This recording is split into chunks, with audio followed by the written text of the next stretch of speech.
Welcome back to the Enlightened Spectacle. This is Josie DeVere, and I am coming to you freestyle today because I normally script or simply just read my blog posts on my podcast. But today we're going to do it a little different because I want to let this flow differently. So I have my table of contents on the things I'd like to discuss, and I have my back door open, and I'm overlooking my soon-to-be spring garden. So you may hear birds in the background. You may hear me pacing around a little bit because I'm one of those pacers while I talk and think. So let's get right into it. Today I want to talk about cliches because as I was writing this morning, journaling and Instagramming and doing all the things that I do, I was really reflecting back on how my blog began. And as you all probably know, this blog really started because I started writing and publishing short stories in a very taboo genre. And so those are obviously on Amazon, and I was doing it to just kind of make an attempt at doing what I love to do. I don't really know why. Aside from my life just simply having fallen apart and nothing was really working, I just said, screw it, I'm going to do what I love to do. And not saying that I loved to write in that particular genre. I just loved writing. I loved the creative process of it. I loved the thoughts, especially when you kind of hit the flow. And I've kind of come to realize that everything I have done to this point when it comes to my published work has been practice. Practice the writing, the process of writing, the process of inspiration, the process of enjoying the laughter and kind of the embellishment that I came up with, and it was really fun, and it still is fun. And I was also practicing the process of publishing, and I was doing all these things. And with having been in marketing and sales my entire career, I knew that I had to support those books in some way. But I wanted to do that in such a way that normalized the genre a little bit, because while we're still, yes, I realize that in society today we're very much in your face with sexuality. We like to think of that as pushing boundaries and just embracing it all. But there is still a very, very large population out there who sees the genre I was writing in and things like that as very taboo, things we didn't talk about. And there's science out there to show you just how many people don't admit to certain private parts of their lives. They still find it to be embarrassing. So I wanted to really normalize that. And you can look back at the beginning of my blog where it was simply supporting books. And then you can see it evolve into these topics of, maybe how to look at things a little bit different. I never wanted to change opinions, but I did want to challenge opinions. I wanted to inspire people to think about things perhaps from a different point of view. So I'm hoping I accomplished that. But then one day, when I was on a rant, as you have seen with my social media opinions and things like that, I was on a rant about giving the relationship advice that we've all wanted to give to our friend, but we just didn't have the heart. And it hit me that I was codependent. And when I realized that I was codependent, one of the symptoms, if you will, of codependency is the need to be in control. And I wanted to fix it. I wanted to fix being codependent. So I set out to fix myself. And I'm very much a thinker. Whether I think right or wrong is subjective, but I like to think, I like to explore, I like to see where thoughts lead me. And so I started reading more philosophy ideas, and I started tapping back into the psychology that I studied in college and looking at Carl Jung's idea of the darkness and really trying to practice those things. And the funny thing is I didn't realize that taking all of those elements and applying them to myself is what's called being psycho-spiritual, where you take these philosophies and you try to heal yourself from this very logical yet not completely like this, you're not coming from a very hard science. It's in that sense that it's spiritual, because it's a belief in yourself, in something, perhaps your higher self, that intuition, that little voice in your head. But you're applying all of these principles to this spiritual side of yourself in the hope or effort to heal yourself. Now, I will say this, my love of control had me trying to figure out step by step, what is this process I've done? Because I realized that it worked. And there were a lot of things that I healed in myself by embodying and applying. It's not just liking the idea. It's not just liking the quotes or the thoughts or the inspiration. It's applying them.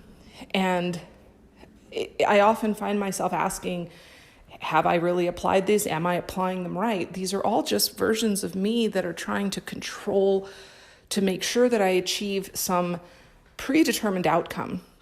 And what I found along the way was that I had been asking myself through my opinions and my perceptions of my reality circumstances, this outer reality that I've experienced, I'd been asking myself to let go, to surrender. And you'll find that in my posts about life having a hidden roadmap, and I'll put a link to that in the description of this podcast. So, I've had all these experiences. They've kind of bounced all around. And I realized this morning that the relationship with ourselves, we've heard this, the most important relationship we can have is a relationship with ourselves. And while that's absolutely 100% true, it's been so overused that it's a cliche. And we go, yeah, or at least people like me go, yeah, I know I need a better relationship with myself. But having done and embraced this psycho-spiritual path that I'm not going to say that it ever ends, because I think that this is just who I am. It has become my ritual. It has become my practice of healing myself and staying vigilant, and this mindfulness that I've been so longing for so long. This is how I've achieved it. And I'm not going to say that I'm the most logical person, but I do tend to think about things objectively as possible, but I'm also learning how to release the control and the need for hard science and letting my inner voice, what really resonates with me, take the lead a little bit more. And I would say that that's probably the spiritual side of this. So I have realized that the relationship with the self has become a cliche, but it's so wildly important. And I figured out that all these people looking for relationship advice and how to fix a relationship and how to make someone love you more and make them come back to you and all of these things, they are not, you can't achieve that without applying it to yourself, because how you're experiencing your outer reality is exactly how you speak to yourself. So if you're struggling with your relationships, you're struggling within yourself. There's something in you that's asking you to pay attention to it and resolve the struggle, whatever that may be. And so, yes, I do realize that approach is very the spiritual sense of, what is our reality, this hermetic principle of as above, so below, as within, so without.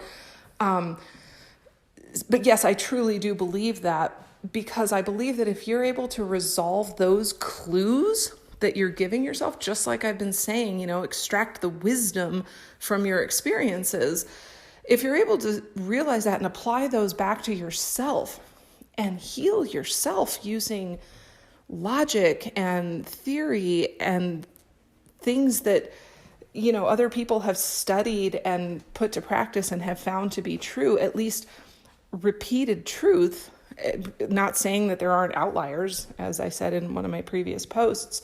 There are outliers, but for the most part, we can look at our situations and find out what we're missing within ourselves and begin to work on that. Because I think that that's why we love certain posts on social media. They inspire us to be this version of ourselves that we want to be, but we have absolutely no idea how to get to be that person. And it all begins with knowing yourself well enough to know what you're missing and to be confident in who you are and in your ideas, because that's the one thing that I think I have been looking for in my relationships and in my outer reality is someone to say, to give me the confidence and believe in me enough to give me the confidence to go out and be independent and do the things I want to do and all of those things. That's what I had been searching for, is the approval of someone else to make me confident. And the truth is, we literally can give that to ourselves.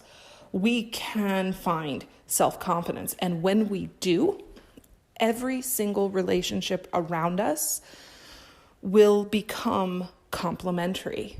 We will not need those relationships to serve us in any way. The expectations will become appreciation, as I blogged about previously. If we can find our self-confidence through the cliches of the world, because those cliches have the wisdom that we need. We just need to stop looking for something more profound. They are profound. That's why they've become cliche. We need to just start going within and asking ourselves the tough questions and letting ourselves answer. We need to still ourselves enough to let the answers flow from us, because they're in us. They're already in us. It's so simple. And I know that there are skeptics, because I was a massive skeptic for many, many years, which is probably why it's taken me a good, 15 plus years to get to this point, because I wanted hard proof. I kept looking to my outside reality for the hard proof that this is the way to go. When the truth is, it's really up to you if you want the proof or not, because you can go out and make your own proof, because it doesn't matter what science can prove. What matters is what you can prove to yourself. And it all begins and ends with your confidence in yourself. So that was my freestyle podcast of the day. I hope this comes through correctly. I hope that I've conveyed my point in that we can find the wisdom that we're searching for in the most simple, overstated platitudes, even, if you will, of our lives. And the cliche of the day is the relationship with yourself is the most important relationship you can have. So begin to cultivate that. Begin to talk to yourself. Begin to trust your answers. Let them flow. Write your thoughts down. Let yourself talk back to yourself, because you will. You know, your mind is just too cluttered up with thoughts. So just start writing them down and start looking for the patterns, because the more you do that, the more the pattern will unfold day by day by day. And it's your focus that's going to make it easier. It has nothing to do with life getting easier. It's the simple fact that you've focused on it.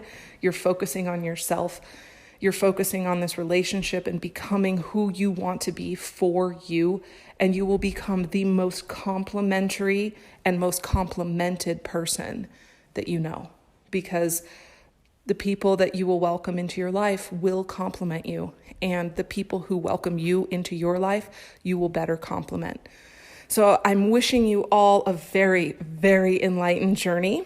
Don't forget to find me on Instagram at Madam Josie DeVere. You can find my podcast on YouTube at The Enlightened Spectacle. And you can also find my blog, so much of this and much, much more, at josiedevere.com. So I will chat with you all soon. And until then, I hope you have the best journey.